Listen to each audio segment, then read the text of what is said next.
Estamos aqui mais uma vez para darmos continuidade ao estudo do livro Os Mensageiros, de André Luiz, psicografado por Francisco Cândido Xavier.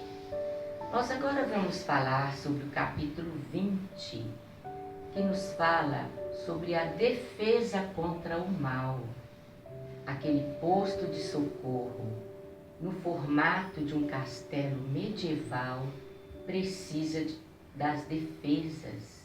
E André Luiz vai ficar sabendo como que eles fazem para se defender daqueles que ainda são inimigos do bem. Então vamos lá. Caros irmãos, desejo de paz e luz. Com alegria estamos aqui.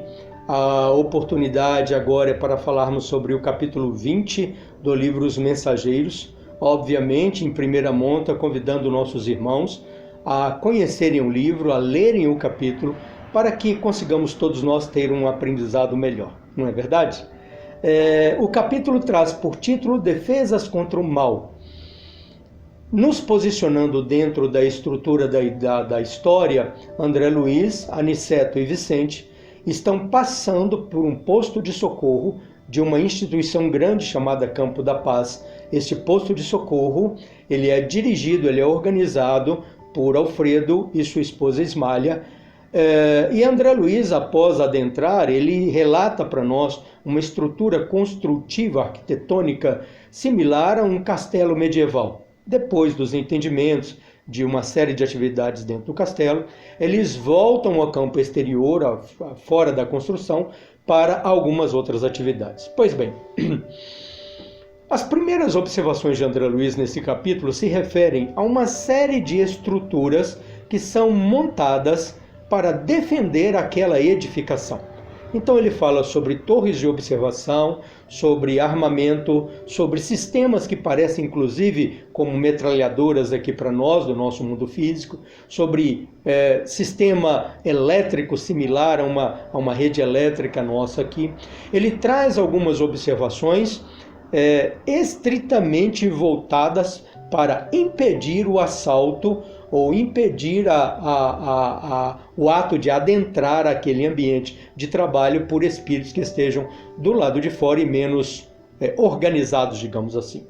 Acima de tudo, ele vê no mastro alto uma bandeira branca. Alfredo diz para André e para Vicente: entendo e reconheço a estranheza de vocês, porque também eu estranhei quando aqui estive a primeira vez, percebendo esta mesma estrutura. É importante nós lembrarmos que estamos num campo de trabalho organizado em nome de Jesus, ao qual somos responsáveis tanto pela estrutura quanto pela manutenção do trabalho e das atividades. E não podemos relegar àqueles espíritos maldosos a assunção ou a ascendência sobre a estrutura que aqui temos. Mas André e Vicente dizem, mas Alfredo, aqui existem espíritos maus assim? Alfredo diz, mas exatamente como tem na Terra. E André então diz, mas na Terra, dentro do corpo físico, temos a percepção de que a vida não se transcorre fora do corpo físico com tanta evidência. Depois de desencarnado, estando aqui no mundo físico, seria fácil para todos nós reconhecermos que todo o patrimônio pertence a Deus e que nós somos usufrutuários. Alfredo diz, André, é importante entendermos que a desencarnação, que é a morte do corpo físico, não leva ninguém aos planos superiores da vida imediatamente. É importante compreendermos que, quando nós carregamos, ou os sentimentos que nós carregamos ao desencarnarmos, esses sentimentos prevalecem e continuam por um tempo regular. Então, nós encontramos no mundo físico pessoas que usurpam da sociedade, pessoas ligadas à lascívia, pessoas ligadas à vaidade, pessoas ligadas à usurpação, a querer dinheiro exageradamente, pessoas que carregam dificuldades inúmeras. Estas pessoas desencarnam e têm as mesmas tendências, os mesmos quereres. Então Alfredo mostra para André e traz para nós um grande ensinamento sobre a importância das nossas defesas contra o mal, para preservarmos o patrimônio divino. E aí nós voltamos aqui e perguntamos: qual patrimônio divino nós temos e qual patrimônio divino temos que preservar? A nós aqui encarnados hoje. Nós dividiríamos em 3 tópicos principais. Nós temos um patrimônio divino que devemos defender, chamado família, um patrimônio divino chamado corpo físico e um patrimônio divino chamado estrutura psicológica de todos nós.